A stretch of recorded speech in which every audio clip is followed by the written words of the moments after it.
তাকে সন্তুষ্টজনক জবাব দিয়ে, হ্যাঁ ধন্যবাদ আপনাকে, আপনার এই বিষয়টা আমরা দেখতেছি, তাহলে এই লোকটি খুশি হবে, তার অন্তর থেকে বদদোয়া আসবে না, বরং তার অন্তর থেকে দোয়া আসবে।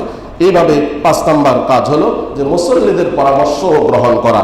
6 নম্বর কাজ হলো মসজিদের সকল বিষয়ে খেয়াল রেখে বিশেষ করে মসজিদের স্টাফদের বিষয়েও যত্নবান হওয়া। আজকে সময় শেষ, এই বিষয়ে আর কথা বলার সুযোগ নেই। আমাদের সামনে আজকে আমাদের উত্তরা পশ্চিম থানার সম্মানিত ওসি সাহেব উপস্থিত হয়েছেন, তিনি কিছু দিক নির্দেশনামূলক কথা বলবেন। ডিসি সাহেবও আসছেন, উত্তরা নর্থের ডিসি সাহেব আছেন, এবং আমাদের রানিং অন্তর্বর্তীকালীন কমিটির আহ্বায়ক সাহেবও আছেন।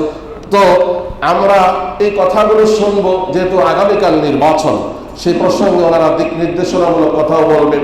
আবার আমাদের নির্বাচন কমিশনারের পক্ষ থেকেও হয়তো প্রধান নির্বাচন কমিশনার সাহেব একটু কথা বলবেন, মেসেজ দিয়েছেন তিনি। তো আমরা এই কথাগুলো শুনবো।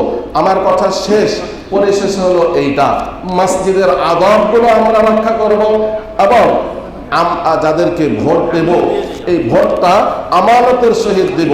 ভোট সম্পর্কেও কিছু কথা বলার ইচ্ছা আমার ছিল। আমি কোরআনুল কারীমের যে আয়াত তেলাওয়াত করেছি, সূরা নিসার 58 নম্বর আয়াত, সে আয়াত আল্লাহ তাআলা বলেন, কেউ যদি কারোর জন্য সুপারিশ করে, এটা যদি ভালো কাজ হয় তখন সে তার সওয়াব পাবে, আর যদি খারাপ কাজে সুপারিশ করে সে তার গুনাহে শরীক হবে। একজনকে নির্বাচিত করা মানে আমি তাকে সুপারিশ করছি যে সেই মসজিদের জন্য উপযুক্ত। এই প্রসঙ্গে আরো বহু কথা আছে, এই মুহূর্তে আর বলার সুযোগ নেই।